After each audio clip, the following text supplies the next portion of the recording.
Episode ke-144 dari ucapan dua kelelawar putih itu. Tampaknya banyak dukun besar dari istana Mas Wolen telah memasuki tempat ini. Aku harus lebih berhati-hati. Wajah Kinmu menjadi serius. Ia membuka sedikit mulut karung tauti di punggungnya agar bisa mengeluarkan pedang kapan saja bila terjadi sesuatu yang tidak diinginkan. Cult Master, dua makhluk tadi sangat kuat, kata naga kilin sambil berjalan menghindari batu-batu raksasa yang melayang di udara. Mereka tidak lebih lemah dariku, dan aura mereka terasa sangat kuno. Kinmu meliriknya sekilas. Mereka kemungkinan keturunan dewa atau iblis. Jangan membual.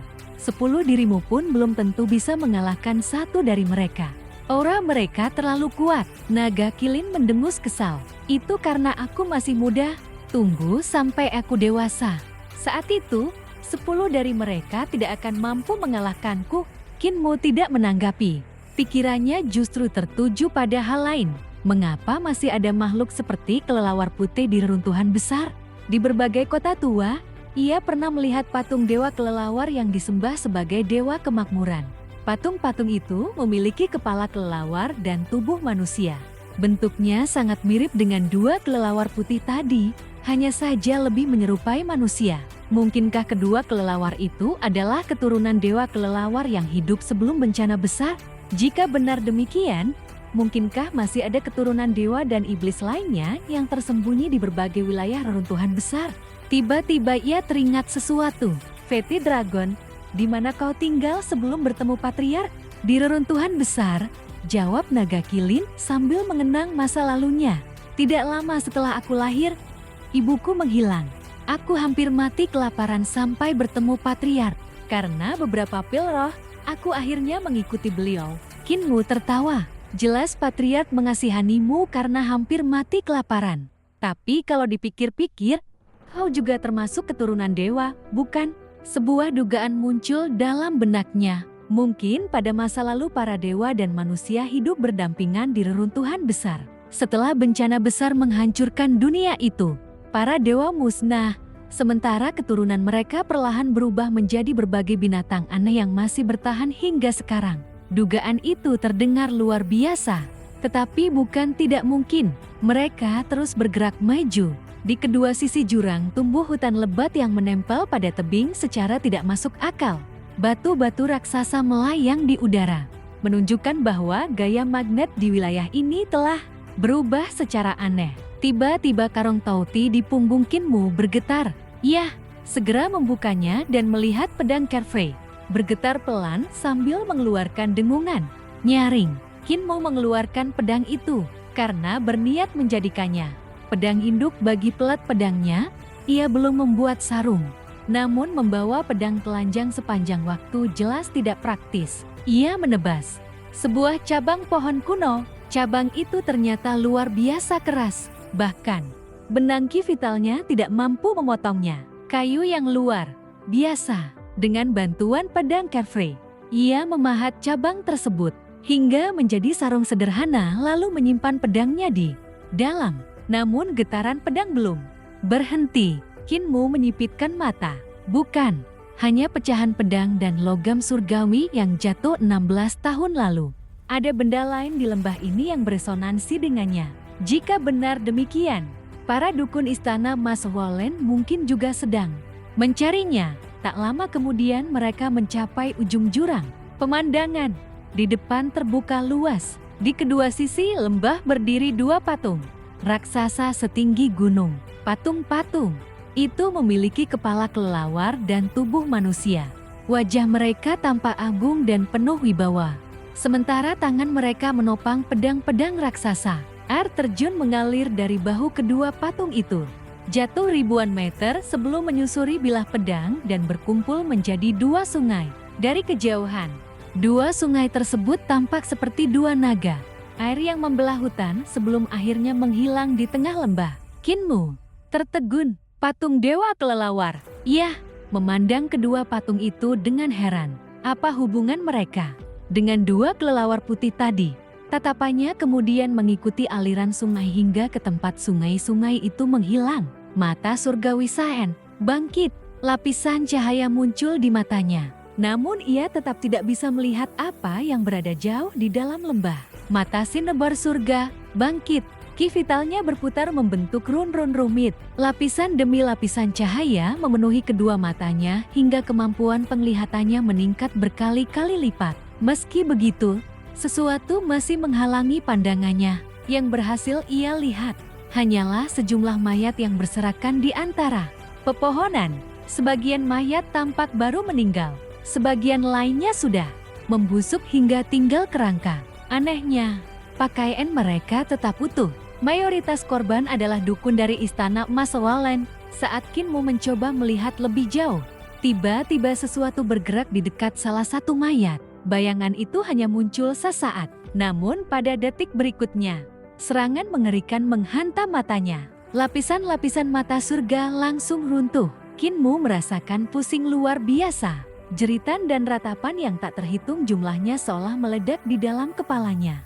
Hampir merobek jiwanya menjadi berkeping-keping. Untungnya, ia telah membentuk roh primordial sehingga masih mampu bertahan. Meski demikian, ia sama sekali tidak sempat melihat apa yang menyerangnya. Amida Buddha. Kinmu segera menjalankan Mahayana Sutra Rulai. Cahaya Buddha memancar dari tubuhnya. Di belakang kepalanya muncul bayangan para Buddha dan dewa dari berbagai surga yang melantunkan mantra secara bersamaan. Suara suci itu segera membersihkan energi aneh yang menyerang jiwanya. Tanah di depan Kinmu tiba-tiba mengeluarkan asap hijau. Tanpa ragu ia mengangkat tangan. Ledakan keras mengguncang udara. Ki vitalnya berubah menjadi pohon baudi raksasa yang jatuh dari langit dan menghantam tanah. Akar-akar serta cabangnya menjalar ke segala arah, menembus bumi seperti tombak. Jeritan melengking terdengar dari bawah tanah.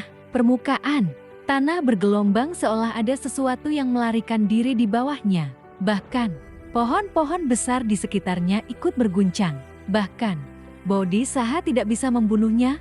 Kinmu terkejut. Tubuhnya segera berubah seperti batu giok bening. Bayangan pohon Bodhi muncul di belakang punggungnya, membuatnya tampak seperti Buddha yang sedang mencapai pencerahan.